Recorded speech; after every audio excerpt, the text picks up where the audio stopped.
heartbroken. Yeah, absolutely devastated by that, and also shock and disbelief really, because you think, well, how can that be allowed to happen?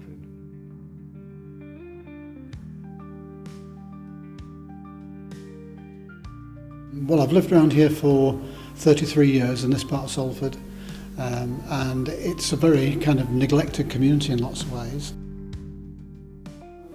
This was one of the original kind of youth clubs in the whole country, and they think about the whole youth movement, which started independently. It wasn't about governments and councils, it was about people getting together to benefit young people, and this is a really fabulous example, and it's the last one going. And I think it is really important that we share this with future generations, particularly of young people. My history of the club is that my great-grandfather, James Groves, and his brother started it in 1904. And along the way, it's become a real centre of Manchester life, an icon of Manchester. A group like the Smiths actually launched there. But there were also challenges, and with COVID and all sorts of other funding issues, it suddenly was running out of money. Without this club, kids around here wouldn't have anywhere to go at all, and there's so much potential now for antisocial behaviour and for kids to be dragged into the wrong type of life and the wrong way of living, that what we provide here I think is essential, more essential than it ever was before. They can come in and it's a safe space, they get looked after, they can take part in activities, as you know, you've had a look around the club, football, boxing, arts, crafts. Yeah, I think it's vital that the club maintains that position and carries on. Yeah. The challenge was, how do we raise the money we needed to keep this wonderful club going? And the great thing was the media industry of Manchester came to our rescue. The Manchester Evening News ran stories almost every day about it. And then we got a great creative agency called Dentsu Creative, and they came up with great ideas, and the media industry, Clear Channel in particular, the poster company, gave us 140 poster sites, and ITV gave us, in Coronation Street, on November the 18th, a 90-second slot to put a TV commercial in. So the opportunity came around because we saw the headlines that the club was needing funding, and a group of us within Dentsu, local to the club, we're about 10 minutes away in a car, so we're really local. We've all grown up in Manchester, really familiar with the club, and yeah, it just sort of was sparked within one of the teams that I wondered if we could do something. Have got strong connections to the club, so even the likes of Oasis or In Spiral Carpets, they've all sort of quoted the club as being a place of inspiration, but we decided to go with the Smiths because the Smiths is obviously the most notorious link, with the Queen is Dead cover being shot outside the club. They did practice there a lot.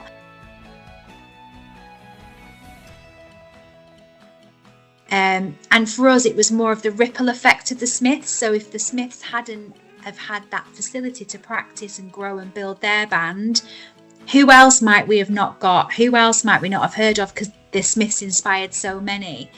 And it was that sort of thought around, look, this light is going to go out physically on the club in a couple of weeks' time if we don't generate the donations.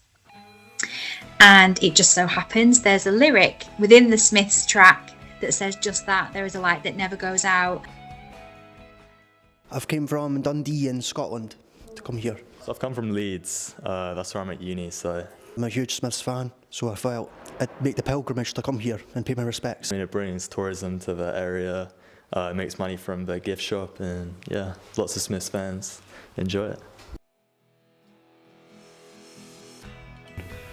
You know, really somebody, the government, the local council, somebody should do more to protect this institution and any others that are left like it, but there's not many at all. I mean, there's a lack of facilities for young people in general, and I think it's terrible just to see another one go. So yeah, it was strong emotions, but they were sadly all sadness and shock.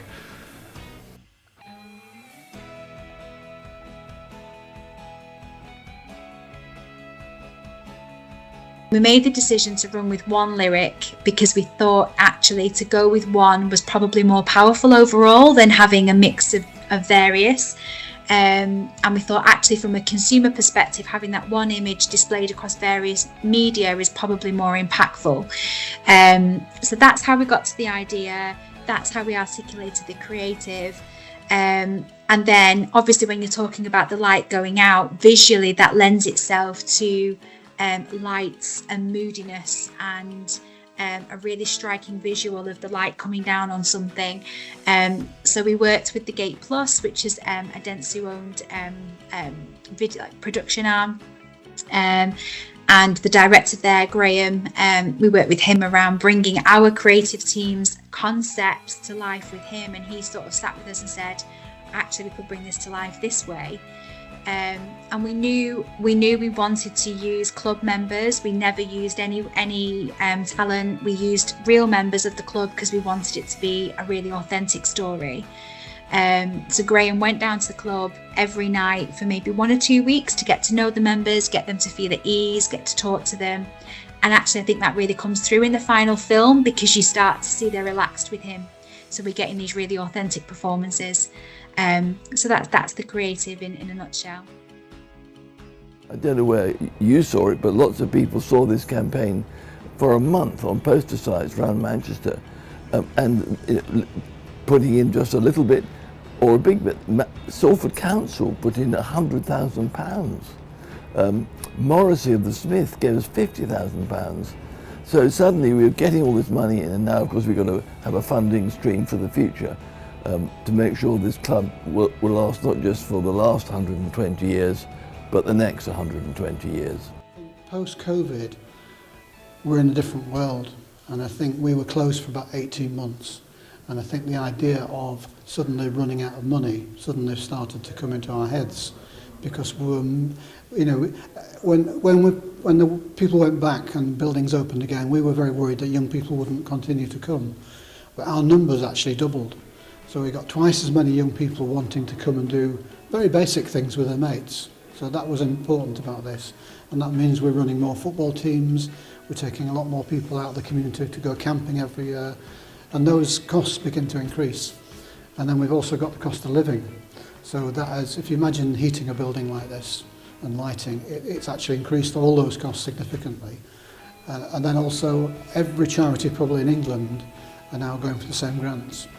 So it's become a really difficult landscape to work in, and you know, really, really important. We've got to keep it. So we're all determined to do that.